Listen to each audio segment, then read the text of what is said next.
Faltam 6 rodadas para acabar o Brasileirão e eu te pergunto: tem como o Botafogo não ser rebaixado? O Fluminense vai para a Libertadores? E o Flamengo ainda vai conseguir o título? Ou esse campeonato já tá na mão do Inter? Muito boa tarde para você, começando o Globo Esporte até a última rodada, né, dia 24 de fevereiro. Todas essas perguntas aí vão ser respondidas, ou até antes, né, de repente. Já vamos mostrar a vitória do líder internacional, a derrota do Flamengo, que está em terceiro lugar, 7 pontos atrás do Inter. Também o clássico Fluminense e Botafogo, Fluminense cheio de esperança de Libertadores, o outro desesperançoso em se manter na Série A. Mas eu começo com o Vasco, que no sábado derrotou o Atlético Mineiro com direito a um golaço do Germancano. Gol! Um lindo gol de Germancano! Bonito demais! No peito, sem que a bola caísse, ele finalizou no canto de Ederson. É gol de quem sabe, é gol de artilheiro. O atacante voltou a marcar depois de 6 jogos. Agora já são 23 gols do Cano na temporada. A jogada que terminou com essa pintura começou lá atrás, 36 segundos antes, com o goleiro Fernando Miguel no tiro de meta. A bola passou pelo Marcelo Alves, Bruno Gomes e agora repara bem no Benítez. Ele foi buscar o jogo ainda no campo de defesa. Martim Benítez, Germancano, Benítez, tá jogando bola o Benítez. Henrique na boa, chamando o talento de Martim Benítez. Ao todo, 8 jogadores tocaram na bola. Foram 14 passes, sendo 5 do camisa 10. Benítez. E no último deles... Cano pediu, tem lançamento pra ele. No peito, Cano bateu pro gol! No primeiro turno, contra o mesmo Atlético Mineiro, também teve golaço do Vasco. Palmas de pé pra você, Benítez! Será que dá pra escolher o mais bonito? É mesmo? O Cano riu. Disse que o do Benítez foi lindo, mas o dele foi mais, porque garantiu a vitória do Vasco. A vitória do alívio, que tirou a equipe da zona do rebaixamento. O time chegou a abrir 3-0. Cano fez o primeiro. Pikachu ampliou ainda no primeiro tempo. E na segunda etapa veio o golaço. O Atlético reagiu com os gols de Johan e Eduardo Sacha, mas parou por aí.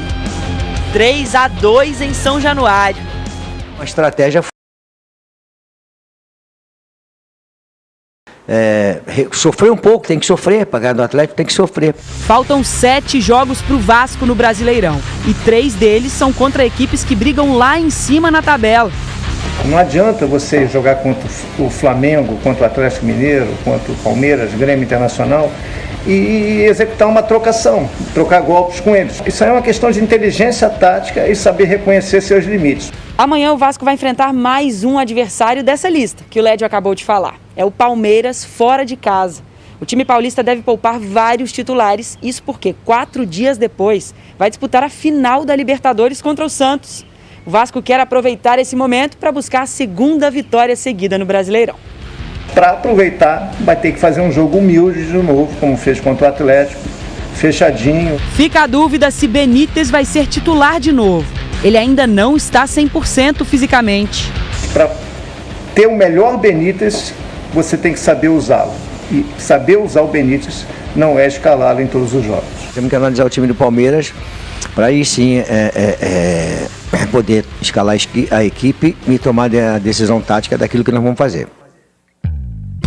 Bora ver mais gols então dessa rodada do Brasileirão, começando por Fortaleza, na Arena Castelão, Ceará e Palmeiras. Lançamento, Gustavo Scarpa estava na bola, aí dominou mal, caiu e o Lima teve muita calma para fazer Ceará 1-0. Não teve calma o Gabriel Veron nessa jogada aí. O pé dele jogou na lua, perdeu uma grande chance. Aí o Vina fez 2-0 para o Ceará. E o mesmo Gabriel Veron que perdeu aquele gol, agora vai ter muita calma, muita categoria. Ó, ajeitou o corpo, meteu no cantinho, mas o Ceará venceu o Palmeiras 2-1. Agora Goiânia, Juninho perdeu um pênalti pro Fortaleza. Goleirão Jean fez pro Atlético Goianiense, 1-0.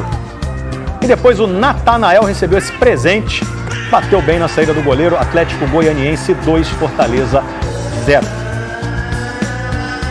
E antes de te mostrar a derrota do Flamengo, eu já aviso que ela é um dos temas do podcast A Mesa. Tá lá no ge.globo/amesa. Fala de Série B. Náutico escapou do rebaixamento, empatou com o Cruzeiro, que também continua na Série B na próxima temporada. Só que sem o técnico Filipão, porque clube e treinador rescindiram o contrato hoje. Circuito Brasileiro de Skate Park. Pedro Barros, campeão mundial em 2018, garantiu o título da primeira etapa do ano em Criciúma, Santa Catarina. Cara, é maravilhoso, assim, a gente ficou um ano sem competições, recuperar esse espírito competitivo é maravilhoso. Eu acho que é um bom começo realmente para essa nossa caminhada para Tóquio.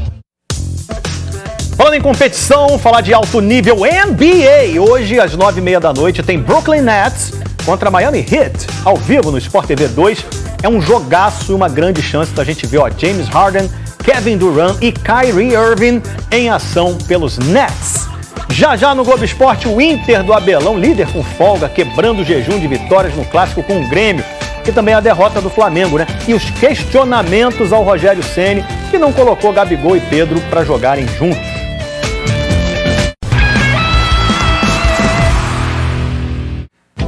Teve clássico, Fluminense e Botafogo, e deu Fluminense. Com o Maracanã fechado à espera da final da Libertadores, o clássico foi disputado na casa do Vasco, São Januário. O Fluminense na 7ª colocação com a esperança de conquistar uma das vagas para a Libertadores. O Botafogo vivendo uma situação bem mais preocupante. Chegou ao clássico vindo de uma sequência de 5 derrotas, ocupando a última posição na tabela de classificação. O cenário é bastante adverso, mas a gente se obriga, obviamente, a lutar até o final para reverter esse cenário ainda nessa competição. Só que quem começou melhor na briga foi o Flu. Depois da cobrança de falta, teve desvio na entrada da área e a bola sobrou pro Lucas sozinho cabecear para fora. O Fluminense perde a sua primeira grande chance no jogo. Mas o que se viu na sequência foi uma grande coleção de passes errados, faltas para todos os lados e quase nenhuma chance de gol. Bom, teve essa aí, o chute do Zé Wellington. E só. Então nós temos que ter um pouquinho mais de paciência. Paciência. Para descobrir se no segundo tempo iria melhorar o negócio. Mas tempo era algo que o Botafogo não podia se dar o luxo de perder. Daí a agitação do Barroca. Para piorar, o Fluminense começava a se tornar mais perigoso.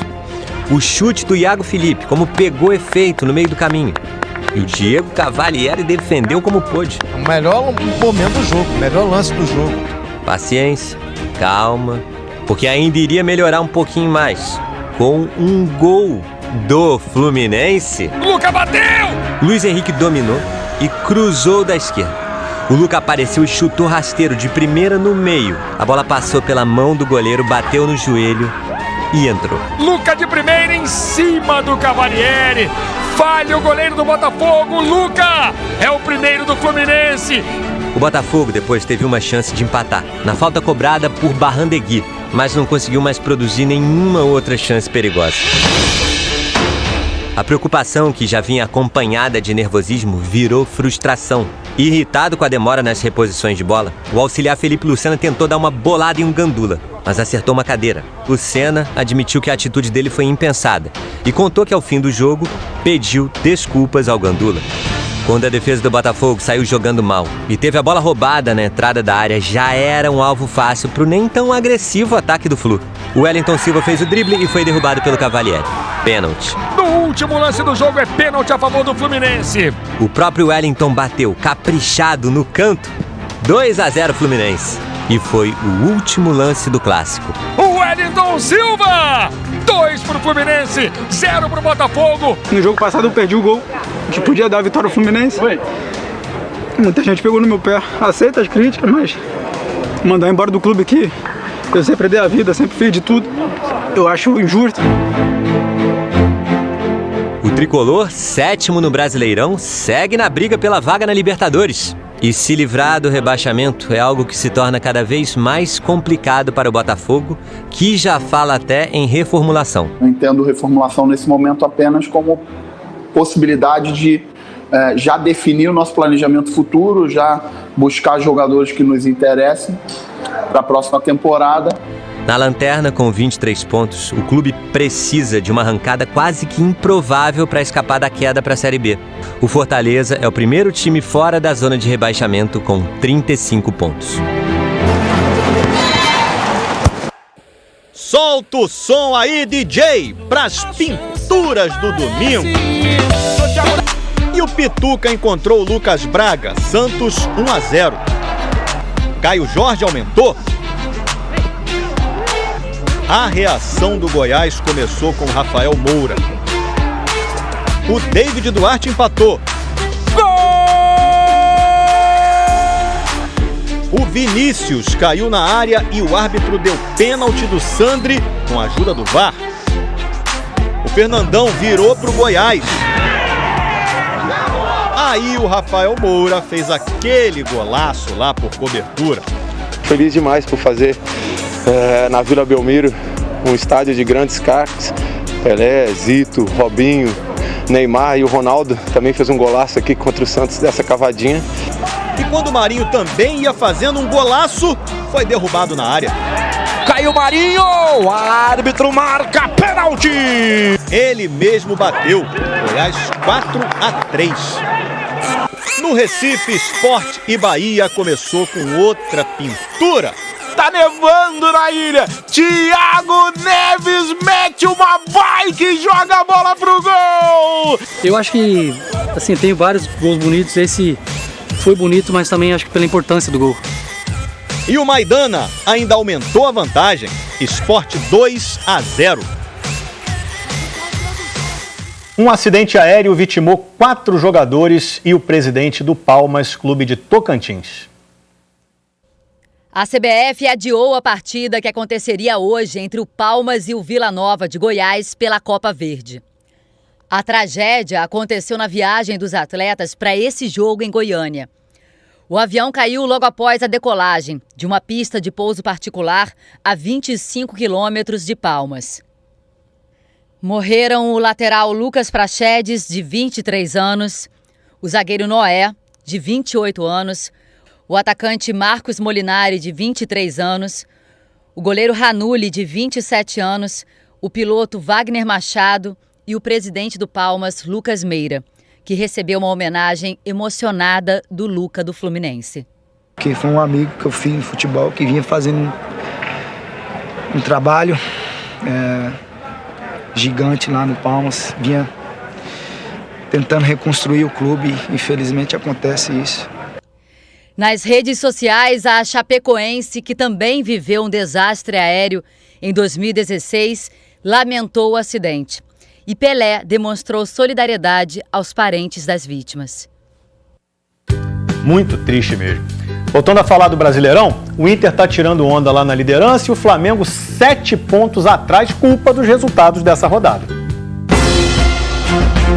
Uma cena repetida. Saindo o Gabigol com a 9 para a entrada do Pedro com a 21. Pedro vai entrar no lugar do Gabigol. Pedro e Gabigol não jogam juntos, não hoje. E as explicações se repetem também. Nós não treinamos dessa maneira ainda, eu acho que seria um risco muito grande. O problema é que Pedro e Gabriel, eu posso colocar os dois juntos, mas eu não tenho a recomposição. Recomposição. Fez falta, hein? Contra o Atlético Paranaense. Hugo Souza já tinha parado a primeira jogada perigosa 2 vezes. Hugo de novo! Aí o cruzamento do Nicão achou um buraco na defesa do Flamengo. O levantamento, olha o Abner! Gol! 5 minutos depois, o Abner quase fez o segundo num lance parecido. A jogada se repete, por pouco o Abner não vai com bola e tudo. O Flamengo empatou na falta que o Arrascaeta mandou na cabeça do Gustavo Henrique.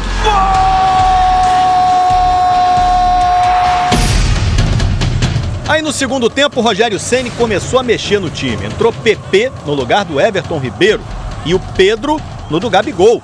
e ficou ali falando com o treinador. Gabriel, quando saiu, reclamando que ele deu muitas opções e que não recebeu essas bolas em profundidade. Já nossos comentaristas reclamaram do Ceni por não ter juntado o Pedro e o Gabigol. Para você ser campeão, você tem que priorizar a parte ofensiva num jogo que você não está conseguindo criar. São conceitos que não adianta a gente discutir se o treinador já tem isso já enraizado na sua cabeça.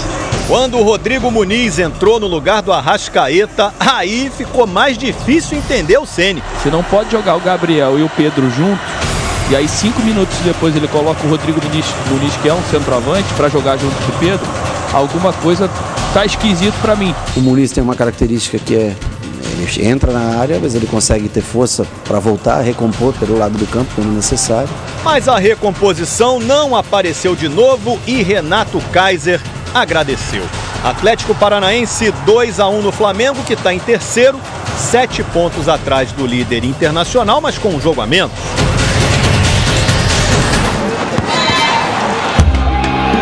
O som de um Grenal. Quando termina é assim. O apito do juiz rapidamente é engolido por berros de comemoração. O clássico entre Internacional e Grêmio carrega uma das maiores rivalidades do Brasil. E o Grenal, de número 429, parecia ainda mais desejado. Estão liderando o campeonato, mas tem muita coisa ainda para acontecer. O Inter entrou em campo para defender a liderança, é verdade. E o Grêmio, se vencesse, entraria forte na briga pelo título. Só que tinha muito mais em jogo no Beira-Rio. O Inter não vencia o Grêmio havia 11 jogos. Sabe o que é? Ficar 2 anos sem vencer o maior rival? Você não pode entrar em campo achando que tem 11 jogos que você não consegue vencer o Grêmio. Porque isso vai desequilibrar. Vai mesmo, Abelão. E o primeiro gol do jogo aconteceu num erro de saída de bola do Lucas Ribeiro. O Diogo Barbosa partiu em velocidade e tocou para o Diego Souza só amaciar. Toque de primeira para o Jean-Pierre fazer 1-0 aos 30 do segundo tempo. O Grêmio se candidata ao título do campeonato com essa vitória parcial. Ouviu bem, né? Vitória parcial. O Abel decidiu colocar o uruguaio Abel Hernández no lugar do Patrick. E olha, deu muito certo. Aos 44, Cuesta cruzou na área. Cruzou o Abel! Funciona a alteração do Abelão! 1-1. Se o empate deixou o Abelão desse jeito, imagina a virada, hein? O que é o futebol? Nos acréscimos, Luiz Flávio de Oliveira marcou pênalti a favor do Inter. A bola bateu no peito e depois no braço do Kahneman. Pênalti confirmado. Viramos um jogo ali que parecia perdido, né? Parecia. E haja frieza pra bater um pênalti desse, hein? Pra desafogar milhares, milhões de colorados em todo o Brasil! Edenilson, 2-1. Lembra do jejum do Inter? 11 jogos sem vencer o Grêmio. O gol da última vitória colorada até então tinha sido do próprio Edenilson lá em setembro de 2018. Espero que possamos coroar no final com o título. Lógico, a gente sabe que é difícil, tem outras equipes também, mas a gente vai continuar com essa humildade, trabalhando. Que vitória, ó. Faltam 6 rodadas para o fim do Brasileirão. Tem mó galera com o jogo a menos, inclusive Palmeiras e Vasco, que jogam amanhã, e Grêmio e Flamengo, que jogam na quinta-feira. Uma boa tarde para você, boa semana. Tchau.